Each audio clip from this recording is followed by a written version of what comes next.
Hey, what's up, everybody? I'm the Bearded Prepper. I'm here today to talk to you about energy. By energy, I mean our consumption of energy, whether it be electric, whether it be fossil fuels, things of that nature. You know, I think we'll all agree that we're seeing an ever more pressing agenda to move away from fossil fuels and go electric, to go green, to go full, full carbon neutral, no fossil fuels, save the planet. That's obviously a major push these days from the government, from the president, even around the world.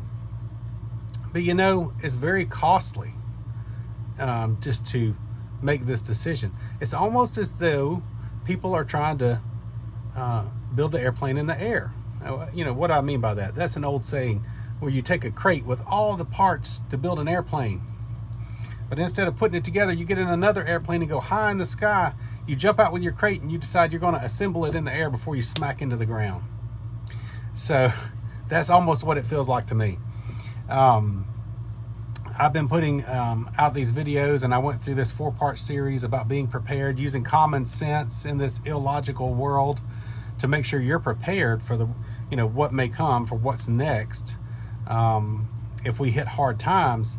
And on top of inflation, on top of a bad economy, and being in the midst of a recession currently, with jobs going away and cost rising, this seems like a really bad time for the government to just try to push a more costly energy source onto the populace, to coerce us to go along with them, to pass bills that are called the Inflation Reduction Act, when we all know that it doesn't have a darn thing to do with inflation. All it does is spend more money, and it's going to make things worse, all for the sake of accomplishing their green agenda. So you can call it what you want, but there's an old saying where I came from in the deep south. It says, nice way of saying it, don't urinate on my back and tell me it's raining. I know the difference. So with that being said, the government did offer this olive branch to us, this little incentive, if you will. They announced they were going to give everyone a $7,500 break on their taxes if they would buy a fully electric vehicle.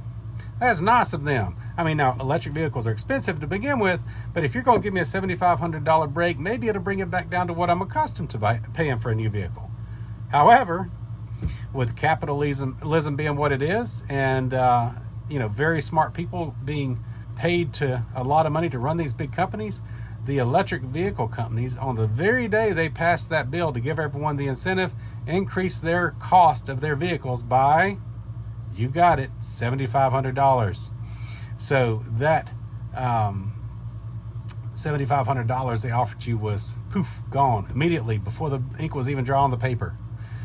So the things that they haven't considered is the other costs that are going to increase, or either the lack of resources that's going to exist if you force this agenda on people at this time without being prepared while trying to build the airplane in the air.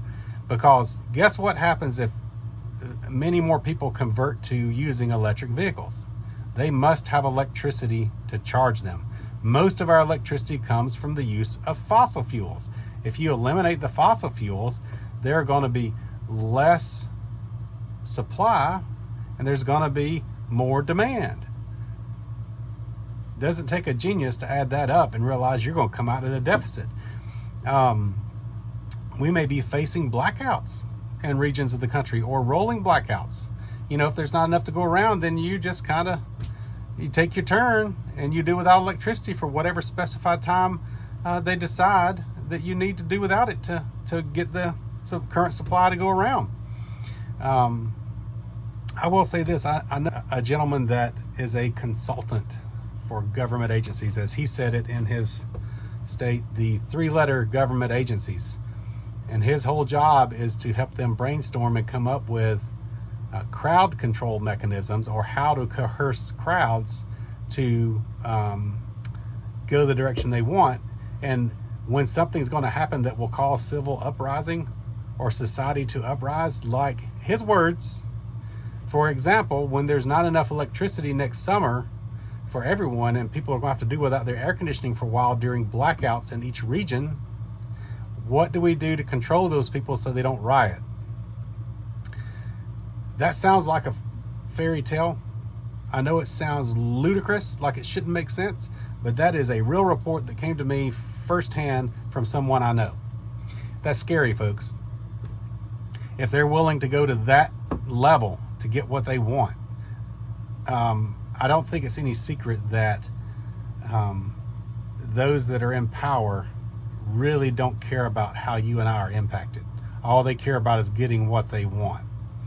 And like it says in the Bible, it doesn't say money is the root of all evil. That's a common misperception. It says the love of money is the root of all kinds of evil. The love of money. And those that are seeking to control us and force their agenda on us, I guarantee you it's not just because out of the goodness of their heart. They're gaining somewhere along the way, and it's all about money and power, or the love of money. So be prepared. Should our way of living be impacted as this battle plays out with those that are trying to get their way? If we're negatively impacted, at least be as prepared as possible out there.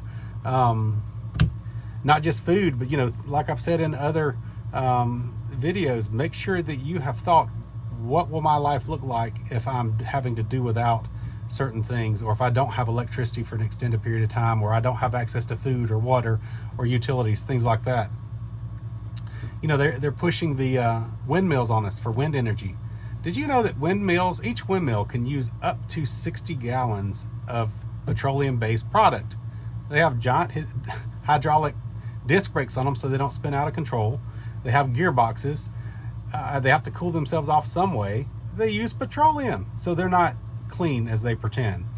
Beyond that, all of the toxic materials that are in solar panels, if they're not controlled, if they're widespread and not managed well, then it's just going to be more contamination in the environment as well. So you can't build an airplane in the air. You have to make sure that you have a plan and that you implement it effectively and not just haphazardly or precariously or throw caution to the wind, which appears to be what's happening these days.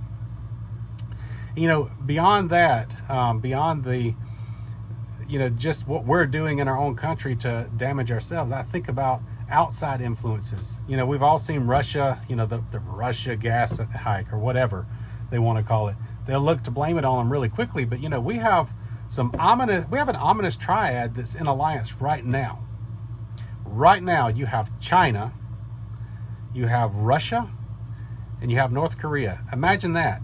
Imagine if the world power next month is China with Russia and North Korea in a triad. Imagine if they're controlling the world. Imagine if they're making the calls on who gets what. As far as electronics that mostly come from China. North Korea is just insane enough to push that button and send a nuke out. And then Russia, it's what it is. It's all over the news. I don't need to say anything more there. But to make it even a little bit scarier, did you know that since June there have been Russian troops right in our neighborhood in Central America, in Nicaragua? Nicaragua, the leadership was offended or upset with our administration, and they decided to turn to Russia, welcomed Russian troops into the country. They're there right now doing drills and training. That's pretty close, folks. Hey, how about this? How about that open border we have where we welcome people in? What if some of those troops, maybe they're not even Russian, maybe some of the North Korean troops or the Chinese troops or maybe special forces or specially trained spies or whatever you want to call it, maybe they just poured across the border with everybody else. Remember those millions of people that got away, not just the ones that were contacted? Call me crazy. It's like we swung the doors open and said, we don't think you'll really do it. Come on in. It's like taking a bag full of rattlesnakes from the desert, dumping them out in your bedroom and saying, I don't really think they'll bite me. We'll live peaceably together. I'll sleep good tonight. I don't think so, folks. Use your common sense. You know, they don't have to push the button. If they have enough trained people, if they're able to smuggle enough materials across the border, if we can get that much fentanyl in, I bet we can get some radioactive material in too. You ever heard of a dirty bomb? We've been letting millions and millions of people pour into our border for the last year and a half. Folks, these are unprecedented times in our history. Be prepared. Who knows what could happen? I know that's pushing the border a little bit on what I've said, that I won't force doom and gloom and scare tactics at you, but look, guys, this is just common sense. I'm just looking around at what's going on and saying, this ain't right. I got to make sure that I'm prepared in the event that the unexpected happens, because we don't know what's come into this country in the past year and a half, or what's come across the border. We don't know the extent of evil that can be devised in this evil triad that's not exactly our friend. So just some thoughts for you to think about. Use your common sense. Seek wisdom and guidance from our Lord and Savior. Meet like-minded people. Just make a plan. Be prepared. Think about what could happen, or what would I do if my way of life changed, if I didn't have access to food, or if my utilities were disrupted, or heat sources in the winter, access to clean water. Think about these things. That's why I share these things, not to scare you, but so that I can impress the importance of being prepared. So until next time, I'm the Bearded Prepper. God bless, be smart, and get prepared.